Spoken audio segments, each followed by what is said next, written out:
Hello everybody. So Jared and I broke down this year and we decided to buy ourselves a little fishing boat. We decided to go with a Bass Tracker Pro 170.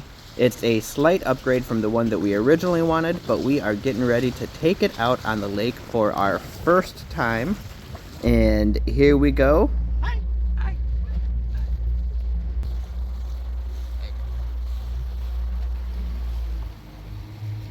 This is our very first time not only having this out on the water, but also our first time even starting the boat. And I've got to say, it started right up just amazingly for us, and it's running great.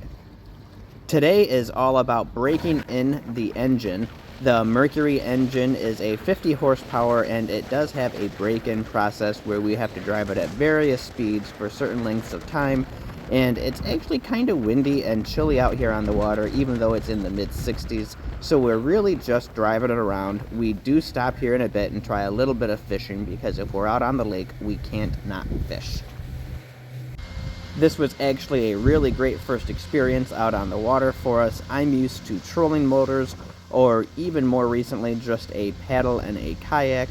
So having a big 50 horsepower engine on the back of this little boat seemed really powerful and impressive to me. This specific boat that we got came with a lot of great features that we really liked, and we added some others that I'll show you here really quick. So the first and most important one that we think we added here was a large fish locator on the front of the boat that shows graphing and charts. It shows side imaging for fish locating to the left and the right. Right now it's actually looking left and right 100 feet in each direction to show what's on the bottom of the water here. And you can adjust the different sensitivities on it to see more or less detail depending on what depth of water you're at. You can see that we're currently only around 16 feet deep, so you get a lot of really good detail, and then we start to go off a little bit deeper.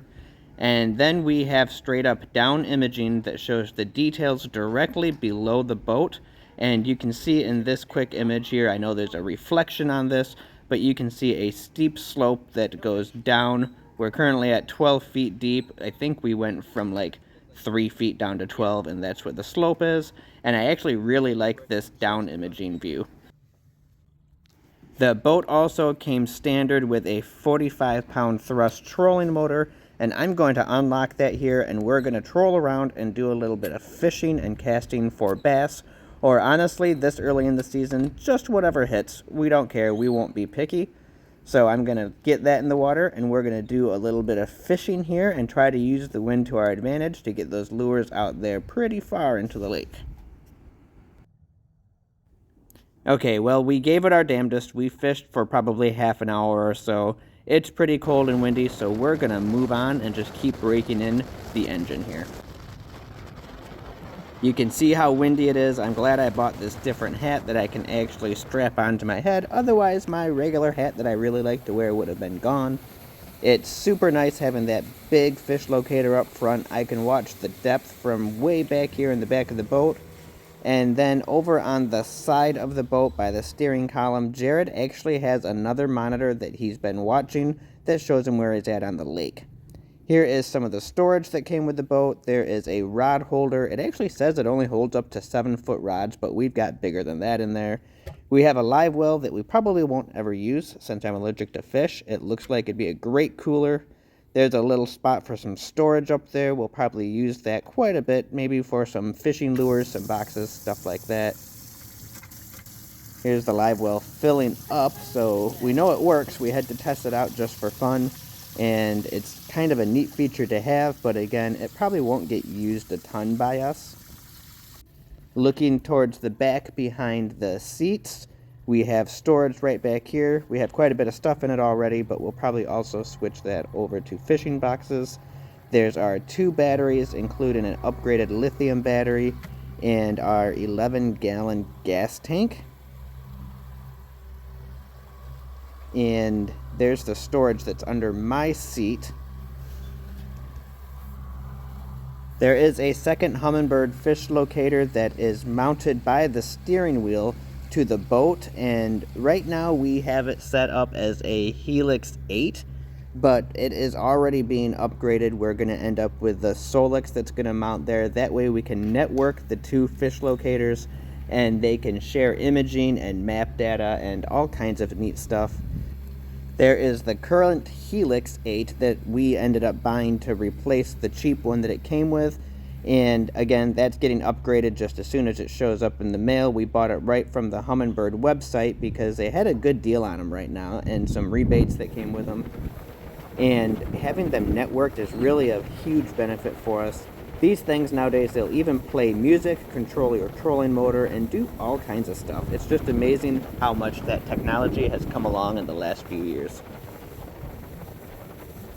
You've probably also noticed we added a couple fishing rod holders and cup holders to the gunnel track that's along the inside edge of the boat.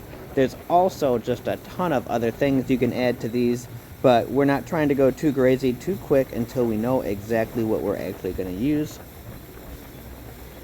So we're just spending the rest of our day out here scooting around the lake, playing with the engine and making sure we get it broken right and that we don't have any issues with it. As soon as it started getting pretty chilly, we decided we're going to head back up to the boat launch and we're going to take off for the day here.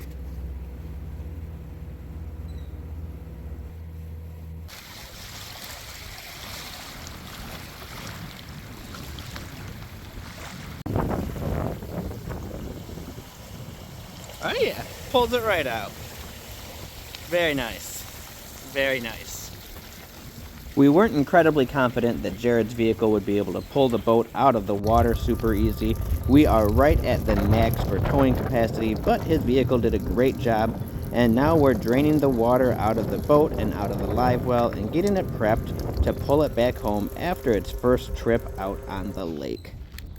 This was a great first trip and we're going to get a ton of use out of this boat, and we're going to be hauling it up to the UP, fishing a lot of nearby lakes. We'll make sure to bring the cameras along, get some neat drone footage, and show everybody hopefully the awesome muskie and pike and bass that we're catching along the way. Super excited for this year and getting this boat out on as many lakes as often as we can.